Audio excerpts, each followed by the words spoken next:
today I'm going to be counting down the top 5 weird specs from the LMGD. Let me try to guess weird specs. Blood DK DPS.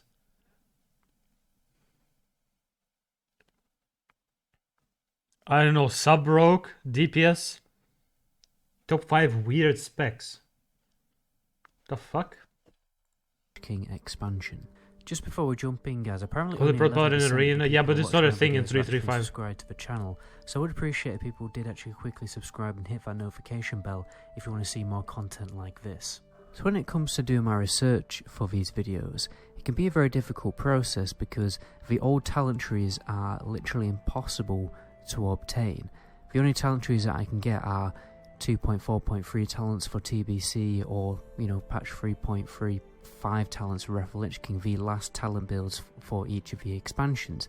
The older talent trees are much harder to find. A lot of these builds are based off the old talent trees in LMGD, and all I have to go off is really old forum posts, absolutely ancient pixelated YouTube footage, and just talking to people generally. Are you a subscribed streamer? Yes, I am. Yes, I am.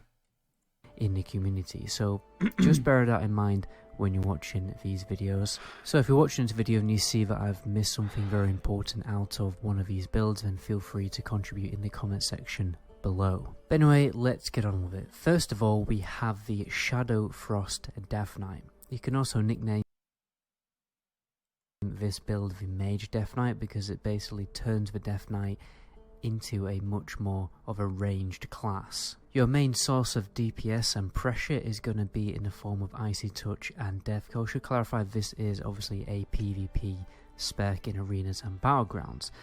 Back then, all the abilities just seemed to do loads of damage for DK. Icy Touch could easily do up to 3k damage. Even though it was supposed to be more of a filler ability or a preparation ability, it did still do quite a lot of damage because Death Knights were just that ridiculously strong during Wrath of the Lich King. So Icy Touch had an old glyph, which was quite hard to find actually, but I did manage to find it, which allowed Icy Touch to generate an extra 10 runic power. Okay, so one ability, if I consume one rune, would generate 20 runic power, and that's quite a lot. Originally, at one point, there was a damage reduction to Icy Touch included with this glyph, but the damage reduction was removed, and that's what really made this spec become more and more viable. So you'd expect to get Blood in the North, or a Reaping talent, which causes your Blood Strikes and Pestilence to turn Blood runes into Death runes, and then those Death runes can be consumed with more Icy Touches. You've also got talents for optimize the Icy Touch and Death. Icy Touch. Fucking hell, man. Touch. How does he say that? Death runes can be consumed with more Icy Touches. Icy Touches. Icy Touches. Icy Touches. Icy Touches. Icy Touches. Icy Touches. Icy Touches. Icy Touches. Icy Touches. You've also got talents for optimize the Icy Touch and Death Code damage, which allowed DKs to deal loads and loads of damage, loads of pressure, while not actually having to physically be in melee range. Which obviously this means Death Knights are able to do a ridiculous amount of pressure while being kited by mages, warlocks and healers. One of the main disadvantages of playing a melee class is not being able to get into melee range to actually deal your damage. But one of the key aspects that's always made Death Knight strong is that they can actually What is he playing? He's playing with someone with 17k HP. So this is season 1. A Paladin Hunter.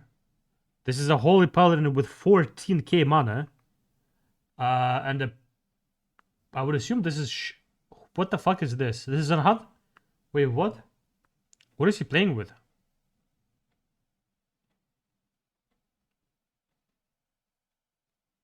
You think this is a shaman? Enhancement shaman. pressure while not being in melee range. Yeah, he has totems, it's shaman. Obviously, they've got their ranged abilities, they've got their dots ticking away at the target, and they've got their ghoul attacking the target too. And then apart from that, you would obviously use Play Strike as a little bit of a filler ability. Look, he's just backpedaled. Look at this. This is progress, man. Target too. Look at the shaman. And then apart from that, you would obviously use Play Strike as a little bit of a filler This is the fucking rank 1 dude, bro. What the hell? Then apart from that, you would obviously use Play Strike as a little bit of a filler ability, and you also use Obliterate as more of an execute ability. And you always use Where's this threat running? There is no one here. Like, what? a little bit of a filler Like, first of all, Shaman backpedals. ability. Now and Red. Look at Red. Look at Red. He's coming. use a He's popping obliterate wings. as more of And an he's running. execute What are you doing? ability. Where are you running? And you always use pestilence to spread as many dots as you possibly could, because your dots. Oh, it's not Red. It's again, Holy Paladin. Sorry. back in Wrath of Lich King, they Idiot. felt like they did more damage than they do on retail, in my opinion, just simply by the fact that each and every enemy has smaller health pools. And you also had the Unholy Blight talent, which stops your diseases from being dispelled, which obviously increase your pressure even more. Unfortunately, this talent was totally reworked, so that Icy Touch no longer granted the extra runic power, it just gave you a slight increase to frost. Yeah, no one cares. Go to the next It spec. became more of a PvE talent, to be honest. For number 2, we have the Warlock tank build, although it is a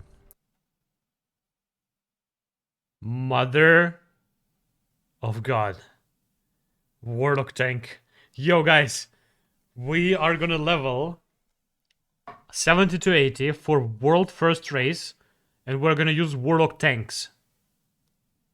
In Extremis, actually. Warlock tank. We just bring 10 Warlocks. And they tank patchwork one by one. Thank you for listening. a tank build that doesn't actually include the Warlock tanking, but the voidwalker tanking, so it's a voidwalker build. In Wrath of Lich King, they introduced a pet avoidance mechanic, or whatever you want to call it, where pets would take less AoE damage from bosses, which was great because it meant that your pets didn't die all the time. On the Obsidian Sanctum boss Yo, Warlock is tanking. What the fuck? This is normal, but still. fight, this was kind of exploited since all the dragons did AoE. Warlock and is tanking, terminal guys. fire Look at this. damage, okay? Poggers. But obviously people worked out that they could use the Voidwalker to tank the bosses because they took significantly less damage from AoE damage. And this AoE damage was so much that it could actually one-shot tanks if they weren't geared enough. But the Voidwalker could totally just soak the damage. I mean, you would expect to buff the Voidwalker's defensives with damage reduction like Soul Link, Master Demonologist, Demonic Resilience. Then you spec for increased healing on your demon, like Fell Synergy, improved blood funnel, stuff like that. Then you spec to increase the Voidwalker's threat, so DPS wouldn't pull threat off the Voidwalker, and obviously therefore...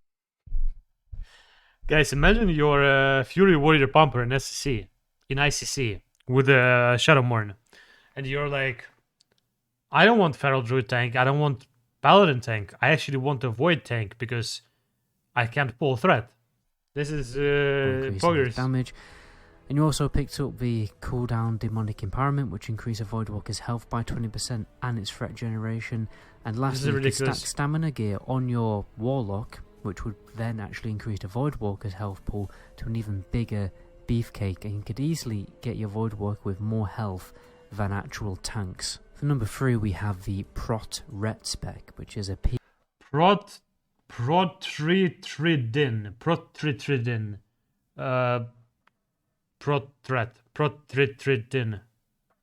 Guys, type 1 in chat if you're gonna play Protritridin in Wrath. Thank you. PvP Paladin spec, which combined Ret talents and protection talents. You essentially became beefier with the protection talent, which meant that you didn't have to use as much PvP gear, so you could use more PvE gear that provided more DPS for the Paladin. You wouldn't use a two-hander, you would actually go for a one-hander and a shield, and use glyphs like Avenger's Shield, which doubled its damage, but could only be used on a single target, and obviously that ended up hitting like a truck. Then you get glyphs like Divine Plea and Glyph of Salvation. Actually, no joke, this spec is good in Arena. I think back in the day, let me think about it. What setup did I play? Fuck, I forgot.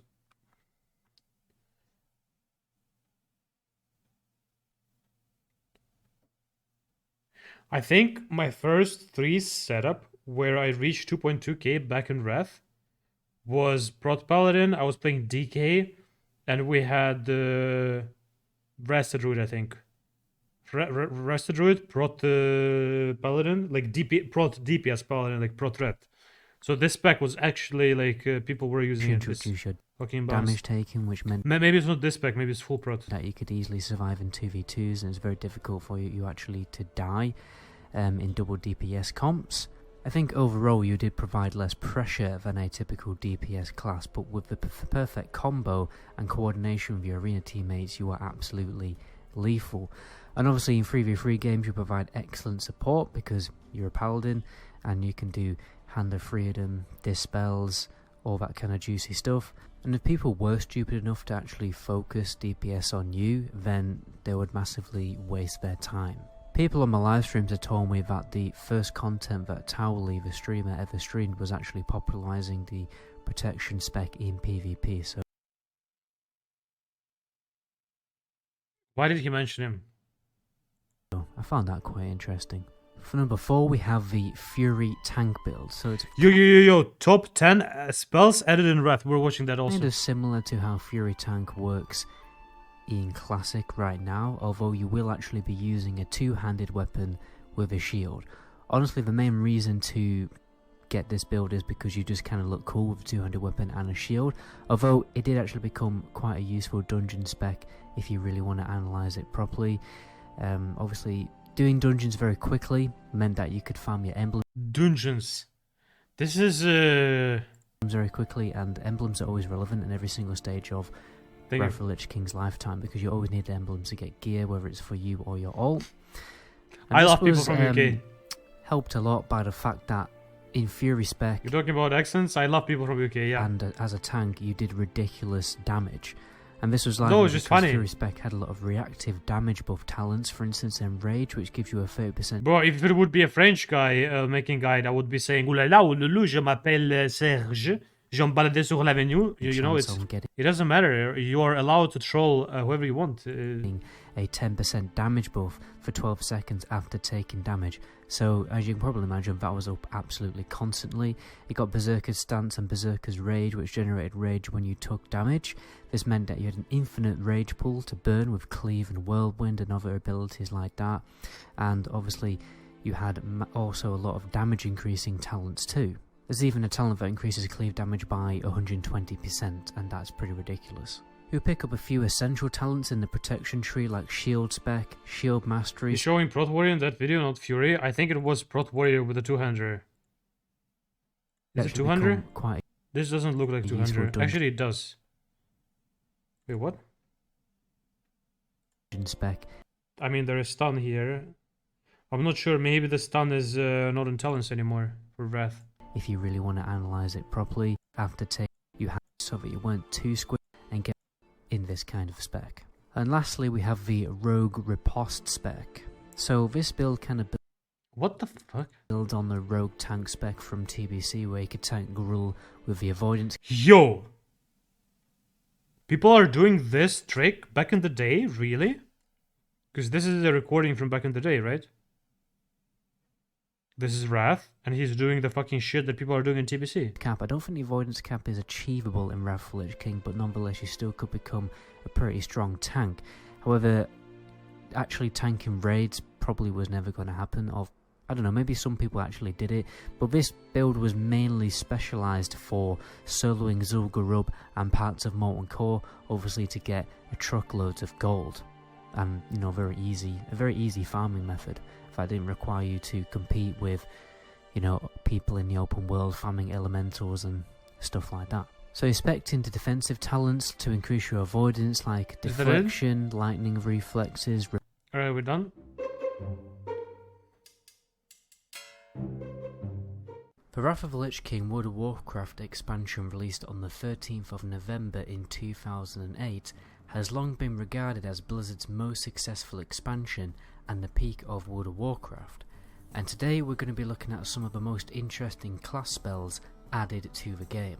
This was a time when the talent trees were bigger and the quantity of spells bountiful, before Blizzard began the great pruning and purging of spells and talents. Our first ability on this list is the iconic ability Thunderstorm, also considered by many players to be the most satisfying, cheesy and frustrating abilities. You call down.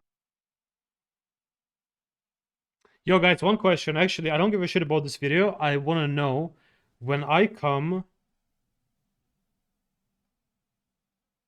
to this zone as level 77, if I'm the first 77, Wrath just released, Will the time proto Drake be here, or Wrath release will put him on timer? Like, will it be there? Can I come and kill him? Or he will be up only like in 3 days after the Wrath release? How does it work?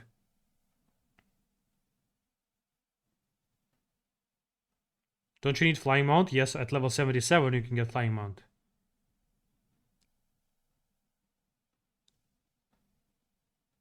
He's gonna be there, you think?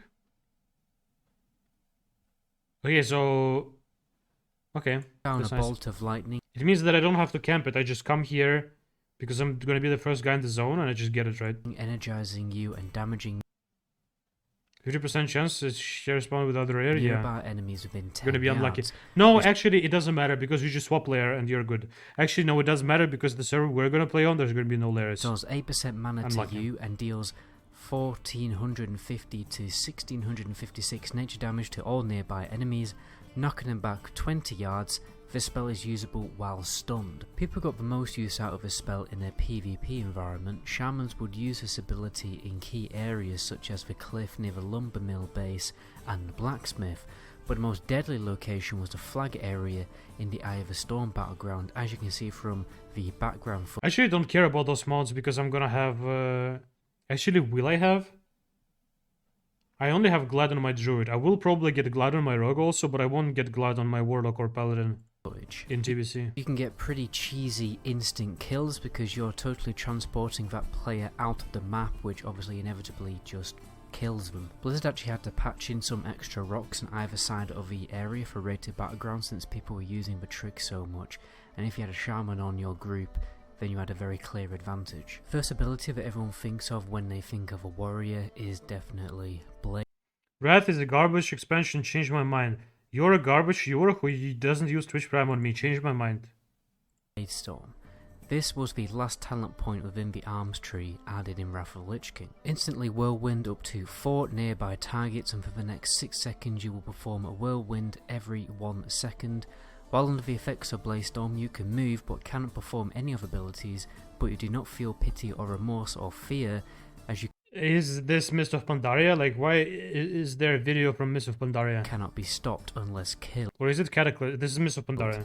That is a little bit of flavor text that references the Terminator. By now there's probably hundreds of warrior PvP montages on YouTube of warriors stacking out offensive buffs straight into a blade storm and wiping out entire groups of green geared people in. Rogue's most fun and satisfying abilities in the game is Killing Spree, a powerful AoE cooldown that can also be used for defensive purposes since you become untargetable and jump around multiple enemies for a short period of time. Step through the shadows from enemy to enemy within 10 yards, attacking an enemy every 0.5 seconds with both weapons until 5 assaults are made, and increasing all damage up to 20% for the duration. Can hit the same target multiple times, cannot hit invisible or stealthed targets. It's probably one of the jankiest abilities ever added to WoW since it moves your camera position so frequently it can sometimes be a little disorientating and you can kind of get confused of where we've actually ended up. But nonetheless, this ability Ended up? did a lot of Ended up, mate? damage thanks to that quick 20% damage buff and the fact that the damage was based on your weapon damage, and you technically do the damage from both weapons since you're hitting with both weapons simultaneously. The cooldown could also be reduced further by a glyph of 45 seconds for a total of 1 minute and 25 seconds, and in PvP this is a great ability to just totally confuse and disorientate your enemies. Right, no one likes... For a long time, Metamorphosis has always been a very niche yet interesting and fun transformation ability. Just having the ability to transform into a purple Illidan looking demon with Let's be honest, he's not purple. leaping, charging and even knockback abilities added later in the game was obviously pretty cool. You transform into a demon for 30 seconds. This form increases your armor contribution from items by 600%, damage by 20%, reduces the chance you'll be critically hit by melee attacks by 6%, and reduces the duration of stun and snare effects by 50%. You gain some unique demon abilities in addition to your normal abilities. Transforming into the Metamorphosis form almost felt like an entirely unique and individual class. In ways that they actually feel like turning into an NPC through like a mind control effect. It's a shame Blizzard didn't really ever make the real effort to really flesh out this kind of build. It's always been a sidelined, crazy idea that was later totally removed from the game, and I guess it became just more of an offensive cooldown rather than a full-on build, and then obviously they totally removed it to make place for demon hunters. This ability could have easily made a viable mainstream Warlock tank possible throughout World of Warcraft's lifetime. Army of the Dead is one of the last surviving big cooldown abilities in World of Warcraft. These are very present in vanilla, such as things like... This is annoying.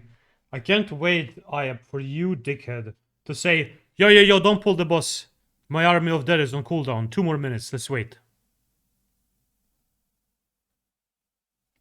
that retaliation Fucking having a dickheads. 30-minute cooldown. Army of the Dead had a big... Is this a React stream now? Yeah. Some people asked me to react today a little bit. cooldown because it was so ridiculously overpowered, because it nearly gave you the equal power of an entire dungeon group. Summons an entire legion of ghouls to fight for the Death Knight. The ghouls will swarm the area, taunting and fighting anything they can. This became a Death Knight's #1 ability for soloing difficult elite enemies, especially since the ghouls would actually taunt enemies and soak any incoming damage. It was used less in a raiding environment, since the spell would accidentally pull bosses if a Death Knight wasn't careful, and tanks would always complain that it interferes with their tanking. There are actually some crazy videos out there of Death Knights soloing raid bosses, well, not soloing, but soloing in a group of Death Knights without healers, which is, you know, obviously made possible not only by their strong self-healing capabilities, but multiple armies of the dead soaking all of the damage. Using a spell would make you feel like a necromancer. You know what I had back in the day? I had people saying in Ventrilo, don't use all, like, if you have like 3, 4, 5 DKs in the raid, they were saying don't use Army of Dead at the same time, my PC will overheat.